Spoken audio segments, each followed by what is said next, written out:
নমস্কাৰ এই মুহূৰ্তত আহি পৰিছে দুপৰীয়া কেইবাটাও বিগ ব্ৰেকিং নিউজ। আজি হৈছে 22 জুলাই। গোটেই অসম তথা ভাৰতৰ বিভিন্ন প্ৰান্তৰ পৰা যুগুতোৱা হৈছে কেইবাটাও গুৰুত্বপূৰ্ণ খবৰ। এনেবোৰ খবৰসমূহ নিতৌ পোৱাৰ কাৰণে চেনেলটো ছাবস্ক্ৰাইব কৰি ভিডিঅ'টো এটা লাইক কৰি উঠাই দিব। এই মুহূৰ্তত দিব লৈছোঁ দুপৰীয়াৰ প্ৰথমটো খুবেই গুৰুত্বপূৰ্ণ খবৰ। গাঁৱৰ প্ৰতিজন দুখীয়া লোকে লাভ কৰিব চৰকাৰী আঁচনিৰ সুবিধা। ৰেচন কাৰ্ড, অৰুণোদয়, PM কিষাণৰ ধন নোপোৱা লোকৰ নাম লিখি আনিব চৰকাৰে। হিতাধিকাৰী বিচাৰি গাঁৱে ভূঞে অভিযান চলাব ৰাজ্য চৰকাৰ। ছেপ্টেম্বৰত ৰাজ্যৰ প্ৰতিটো দুখীয়া পৰিয়ালৰ ওচৰলৈ যাব হিমন্ত চৰকাৰ।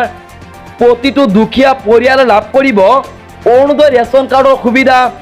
প্ৰতিগৰাকী বিধৱাৰ নাম সন্নিৱিষ্ট হ'ব লাগিব অৰুণোদয় আঁচনিত। গাঁৱৰ প্ৰতিটো দুখীয়া পৰিয়ালে লাভ কৰিব 5 লাখ টকাৰ বিনামূলীয়া চিকিৎসা সেৱা। প্ৰতিজন কৃষকক দিয়া হ'ব PM কিষাণ সন্মান নিধিৰ ধন। গাঁৱলৈ গৈ অভিযান চলাব হিমন্ত বিশ্ব শৰ্মা চৰকাৰে। মন্ত্ৰী বিধায়কৰ লগতে খোদ মুখ্যমন্ত্ৰী হিমন্ত বিশ্ব শৰ্মা যাব গাঁৱলৈ। ছেপ্টেম্বৰ মাহৰ 15টা দিন সমগ্ৰ চৰকাৰ থাকিব গাঁৱত। চৰকাৰে দিয়াৰ পাছতো কিয় সুবিধা লাভ নকৰে ৰাইজে, সেয়াও নিৰীক্ষণ কৰিব ৰাজ্য চৰকাৰ। গাঁৱৰ প্ৰতিজন দুখীয়া লোকে লাভ কৰিব চৰকাৰী আঁচনিৰ সুবিধা। এই মুহূৰ্তত দিব লৈছোঁ দুপৰীয়াৰ আন এটা খুবেই গুৰুত্বপূৰ্ণ খবৰ।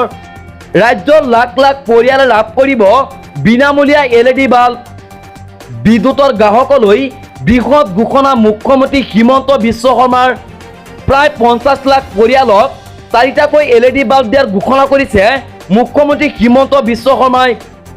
ৰাজ্যিক কেবিনেট বৈঠকত লোৱা হ'ল এই ডাঙৰ সিদ্ধান্ত। 100 ইউনিটতকৈ কম বিদ্যুৎ ব্যৱহাৰ কৰা পৰিয়ালে লাভ কৰিব এই সুবিধা। বিদ্যুতৰ বিলৰ ক্ষেত্ৰত সকাহ দিয়াৰ বাবে এই সিদ্ধান্ত গ্ৰহণ কৰিছে হিমন্ত বিশ্ব শৰ্মা চৰকাৰ। লাখ লাখ পৰিয়ালে লাভ কৰিব বিনামূলীয়া LED বাল্ব। এই মুহূৰ্তত দিব লৈছোঁ দুপৰীয়াৰ পৰৱৰ্তী খুবেই গুৰুত্বপূৰ্ণ খবৰ। 2 অক্টোবৰৰ পৰা দোকানত নাপাব 1 লিটাৰতকৈ কম পানীৰ বটল। 1 লিটাৰতকৈ তলৰ পানী বটল নিষিদ্ধ কৰাৰ সিদ্ধান্ত গ্ৰহণ কৰিছে হিমন্ত বিশ্ব শৰ্মা। কেবিনেট বৈঠকৰ অন্তত মুখ্যমন্ত্ৰী হিমন্ত বিশ্ব শৰ্মাৰ এই ডাঙৰ ঘোষণা। 2 অক্টোবৰৰ ভিতৰত মজুত থকা পানী বটল বিক্ৰী কৰক ব্যৱসায়ীয়ে।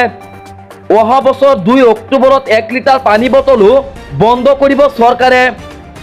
2 অক্টোবৰৰ পৰা দোকানত নাপাব 1 লিটাৰতকৈ কম পানীৰ বটল।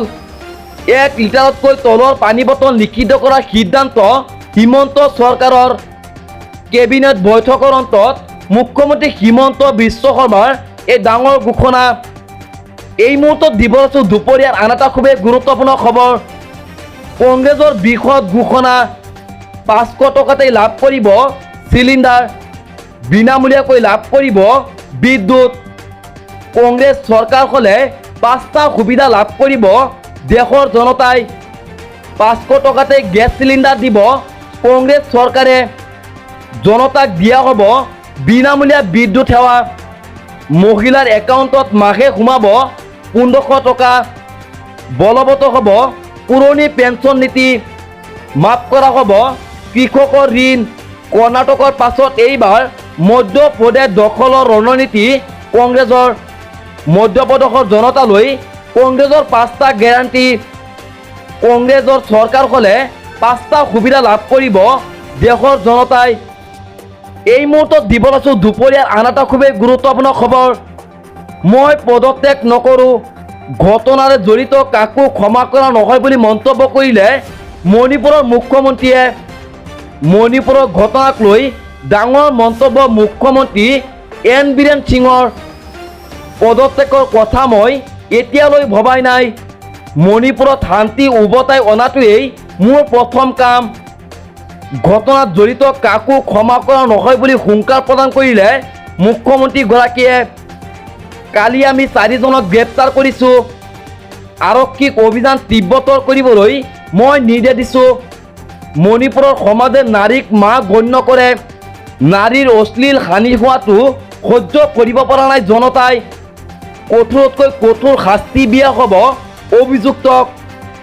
মণিপুৰৰ ঘটনাক লৈ ডাঙৰ মন্তব্য মুখ্যমন্ত্ৰী এন বীৰেন সিঙৰ বন্ধু বান্ধৱীসকল, ইমানেই আছিলে দুপৰীয়াৰ কেইবাটাও গুৰুত্বপূৰ্ণ খবৰ। যদি ভিডিঅ'টো চাই ভাল পাইছে, ভিডিঅ'টোত লাইক কমেণ্ট ছাবস্ক্ৰাইব কৰিবলৈ একদমেই নাপাহৰিব। আৰু যদি ফেচবুক পেজত চাই আছে, অনুগ্ৰহ কৰি পেজটো ফ'ল' কৰিব। ধন্যবাদ।